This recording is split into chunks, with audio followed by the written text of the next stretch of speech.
Hello students, how are you. उम्मीद है आप सब ठीक होंगे।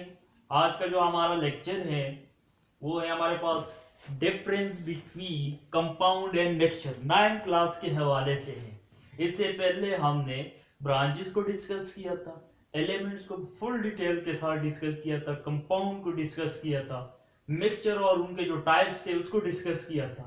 किसी ने वो वीडियोस नहीं देखे तो वो डिस्क्रिप्शन में या जो प्ले सेट्स है, ठीक है, उसमें जाके आप देख सकते हो। अच्छा, तो डिफरेंस बिटवीन देख लेते हैं कि कंपाउंड और मिक्सचर में डिफरेंस क्या है। पहला जो डिफरेंस है हमारे पास, कंपाउंड होगा प्योर सब्सटेंस, खालिश चीज होगा, और मिक्सचर हमारे पास इम्प्योर सब्सटेंस होगा यानी ना खालिश होगा। दूसरा जो हमारे पास डिफरेंट है या डिफरेंस है कंपाउंड और मिक्सचर के दरमियान, compounds are made of two or more different elements. Compound बना होगा दो या दो से ज्यादा मुख्तलिफ एलिमेंट से बना होगा।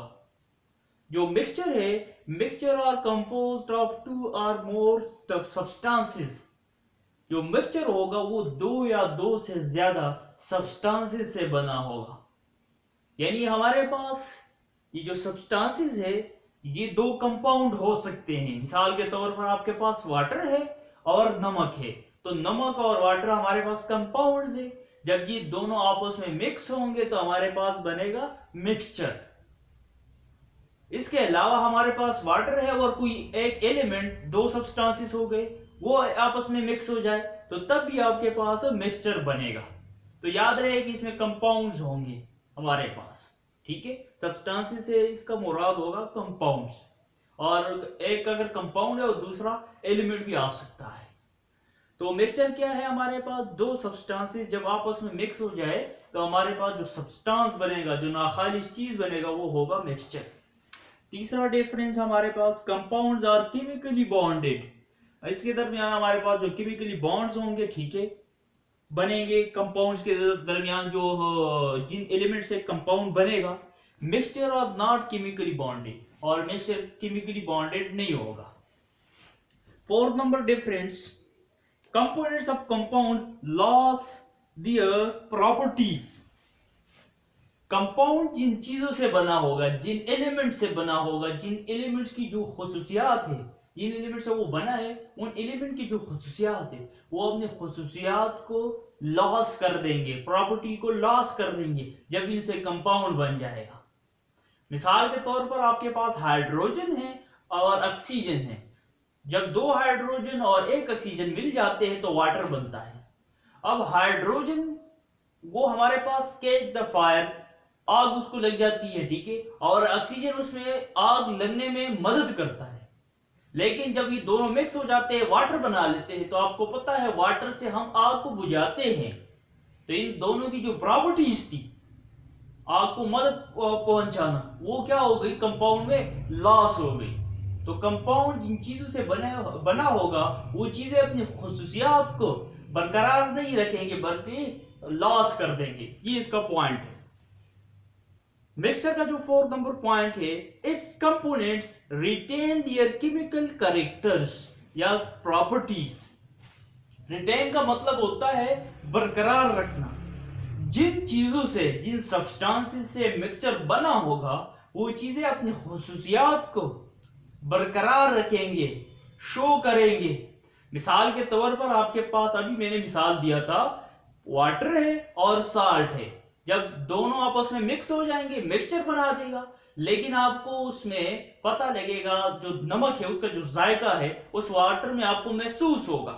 तो नमक ने अपनी केमिकल प्रॉपर्टी को लॉस नहीं किया।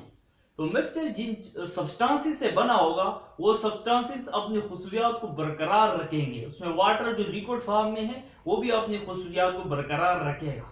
ये मिक्सचर की निशानी है और ये डिफरेंस है। कंपाउंड जिन चीजों से बना है वो अपनी प्रॉपर्टी को लॉस कर देगा, लेकिन मिक्सचर लॉस नहीं करेगा जो जिन चीजों से वो बना है।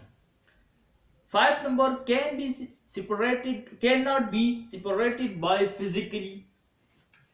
कंपाउंड जिन चीजों से बना होगा, ठीक है, उन चीजों को हम फिजिकली अलहदा नहीं कर सकते। मिसाल के तौर पर आपके पास हाइड्रोजन है और ऑक्सीजन है, उनसे वाटर बना है, तो हम किसी फिजिकल मेथड से उसे अलग नहीं कर सकते, कोई केमिकली इलेक्ट्रिकली हम फिर करेंगे।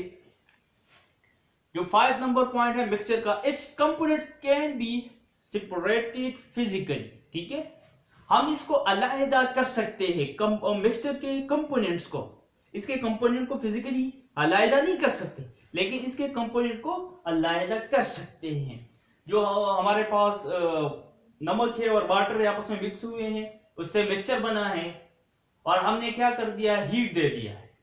अब होगा क्या, उससे वाटर जो है एवापोरेट हो जाएगा और आपका जो बर्तन है उसमें नमक रह जाएगा। तो हमने फिजिकली मिक्सचर के कंपोनेंट्स को अलग कर दिया। तो मिक्सचर के कंपोनेंट्स को हम अलग कर सकते हैं, कंपाउंड के जो कंपोनेंट्स होते हैं उसको अलग नहीं कर सकते। 6 नंबर पॉइंट स्टूडेंट्स, कंपाउंड और मिक्सचर का जो अहम पॉइंट है, ठीक है, कि हम डिफरेंस कर सकते हैं मिक्सचर और कंपाउंड्स के दरमियान। इधर एम लिख लेना। Ratio of component is fixed, in compound ratio of component is fixed. हमारे पास जिन चीजों से कंपाउंड बना होगा उसकी जो रेशियो है वो फिक्स्ड रहेगी। आपके पास वाटर है और इसकी रेशियो क्या आ गई, 2:1, एक ऑक्सीजन है, 2 हाइड्रोजन है। कभी भी कंपाउंड की जो रेशियो है वो होगी फिक्स, चेंज नहीं होगी। वाटर आप सी वाटर लोगे या रेन वाटर लोगे या टैप वाटर लोगे, उसकी रेशियो यही आएगी। तो कंपाउंड जो भी होगा उसकी जो रेशियो है वो फिक्स्ड होगी। इसमें ऑक्सीजन 1 होगा और हाइड्रोजन 2 होंगे। मिक्सचर जो है हमारे पास, ratio of components are not fixed. Mixture की जो कंपोनेंट्स है, जिन चीजों से वो बना है, उसकी रेशियो फिक्स नहीं होगी बल्कि वेरी करेगी। अब आपके पास पानी है, उसमें आपने चीनी को हल कर दिया तो मिक्सचर बन जाएगा। अब आप चीनी ज्यादा भी हल कर सकते हो, कम भी हल कर सकते हो, तभी आपके साथ मिक्सचर बनेगा। और किसी भी रेशियो में आप ले सकते हो वाटर को और चीनी को, लेकिन कंपाउंड में फिक्स्ड रेशियो होगी और मिक्सचर में फिक्स्ड रेशियो नहीं होगी।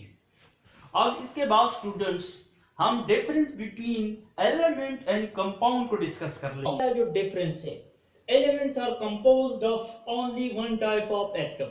एलिमेंट हमारे पास एक किस्म के वन टाइप ऑफ एटम से बने होंगे, एक किस्म के एटम से बने होंगे। मिसाल के तौर पर आपके पास है गोल्ड। गोल्ड एक एलिमेंट है, ठीक है। तो ये जो गोल्ड है, जिन एटम से ये बना होगा, ये जो छोटे छोटे एटम्स होंगे, वो भी हमारे पास जो एटम्स है वो सेम होंगे, वन टाइप होंगे। ऐसा नहीं होगा कि एलिमेंट जिन एटमों से बने हैं उसका जो हमारे पास डिफरेंस होंगे, यानी डिफरेंट एटम से बने होंगे। नहीं, हमारे पास जो गोल्ड है वो एक किस्म के गोल्ड के एटम से बने होंगे।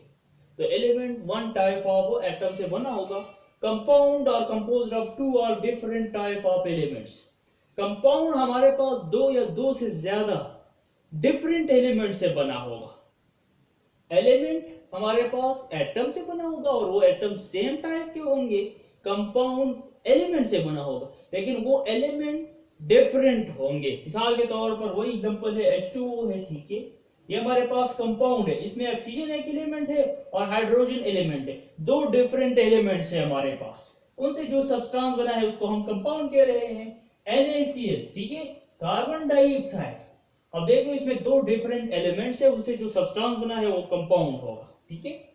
अब हमारे पास जो दूसरा इसका जो डिफरेंस है, can not be broken down, elements can not be broken down into simpler substance by physically or chemically method या means।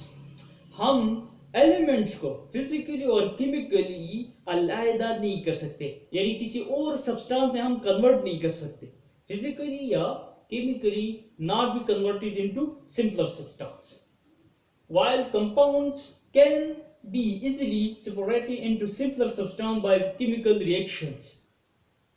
जो हमारे पास कंपाउंड्स है इसको हम किसी और सादा तरीन चीज में कन्वर्ट कर सकते हैं। एलिमेंट को हम किसी और सादा तरीन चीज में नहीं कर सकते कन्वर्ट, लेकिन कंपाउंड को कर सकते हैं और वो केमिकली कर सकते हैं, ठीक है, इलेक्ट्रिकली कर सकते हैं। मिसाल के तौर पर आपने वाटर को ये जो कंपाउंड है इसको अलग करना हो हाइड्रोजन को और ऑक्सीजन को, तो हम इलेक्ट्रिकली कर सकते हैं बैटरी लगा के, ठीक है। एक हमारे पास दो इलेक्ट्रोड्स होंगे, उसके ऊपर हम बैटरी लगा देंगे, वाटर उसमें डाल देंगे, तो हमारे पास ऑक्सीजन और हाइड्रोजन ये हमारे पास अलग हो जाएंगे थ्रू इलेक्ट्रिकली। अब जो इसका तीसरा पॉइंट है या तीसरा डिफरेंस है, हमारे पास एलिमेंट्स 118 है और कंपाउंड्स का कोई हद नहीं है, ठीक है। हमारे पास कंपाउंड वो से आ सकते हैं, बन सकते हैं, लेकिन एलिमेंट अभी हमारे पास पीरियोडिक टेबल में 118 है, ठीक है। 92 जो हमारे पास उसमें है वो नेचुरल है, बाकी जो है 26 तकरीबन वो हमारे पास आर्टिफिशियल है। फिर हमारे पास जो एलिमेंट्स है it represented by symbol, elements को हम सिंबल से जाहिर करेंगे। मिसाल के तौर पर हाइड्रोजन है तो हम हाइड्रोजन से एलिमेंट को सिंबल से जाहिर करते हैं, ऑक्सीजन है तो उसको भी हम O से जाहिर करते हैं, O सिंबल से जाहिर करते हैं, सोडियम है तो उसको हम Na से जाहिर करते हैं, इसी तरह गोल्ड है तो उसको हम Au से जाहिर करते हैं, ठीक है। आयरन है तो उसको हम Fe से जाहिर करते हैं, क्लोरीन है तो उसको हम Cl से जाहिर करते हैं। ये सिंबल्स है जिससे हम एलिमेंट्स को जाहिर करेंगे। वाइल जो हमारे पास कंपाउंड है उसको हम रिप्रेजेंट करेंगे फार्मूले से। इधर देख लो H2O का फार्मूला है, ठीक है, वाटर का फार्मूला H2O है, फिर नमक का फार्मूला है NaCl, ठीक है, फिर हमारे पास कार्बन डाइऑक्साइड है उसको हम इस फार्मूले से जाहिर करते हैं। तो कंपाउंड्स को हम फार्मूले से जाहिर करेंगे और एलिमेंट को हम सिंबल से जाहिर करेंगे, फिगर से जाहिर करेंगे। अच्छा, अब जो हमारे पास एलिमेंट है इसका जो छोटा जर्रा होगा वो एटम होगा, ठीक है। हमारे पास मिसाल के तौर पर हम इधर ये हमने ले लिया गोल्ड, ठीक है, और छोटा सा जर्रा हमने इससे अलग कर लिया, तो वो क्या होगा हमारे पास एटम होगा एलिमेंट का। हमारे पास जो कंपाउंड होता है उसका जब छोटा जर्रा लेंगे तो हमारे पास होता है मॉलिक्यूल। क्या होता है? मॉलिक्यूल होता है। वाटर का लोगे ना तो वो आपके छोटा जर्रा आएगा H2O, और H2O में हमारे पास दो डिफरेंट एटम एलिमेंट्स आ गए हैं, ठीक है। जो एटम्स है उससे जो बनेगा वो होगा मॉलिक्यूल, और गोल्ड से जो छोटा जर्रा आएगा वो भी गोल्ड होगा, उसको हम कहेंगे एटम। एलिमेंट के स्मॉलेस्ट पार्टिकल को हम एटम कहते हैं और कंपाउंड के छोटे जर्रे को हम मॉलिक्यूल कहते हैं। बाद ऐसे एलिमेंट्स होते हैं जिनके जो छोटे जर्रे हैं वो एग्जिस्ट नहीं करते हैं सिंगल फॉर्म में, ठीक है, तो वो स्टेबल नहीं रहते, तो कंबाइंड फॉर्म में उसके मॉलिक्यूल्स आ जाते हैं। मिसाल के तौर पर अगर आप ऑक्सीजन एक एलिमेंट है उसका छोटा जर्रा लोगे तो वो हमारे पास मॉलिक्यूल के फॉर्म में एग्जिस्ट करता है, ठीक है। तो हमारे पास एलिमेंट मॉलिक्यूल के फॉर्म में भी एग्जिस्ट कर सकता है, एटम की फॉर्म में भी एग्जिस्ट कर सकता है, और जो कंपाउंड का छोटा जर्रा होता है वो मॉलिक्यूल्स होते हैं, एलिमेंट का हम छोटा जर्रा एटम दे देते हैं। तो बस यहाँ तक हमारा आज का जो लेक्चर था वो कंप्लीट हो गया।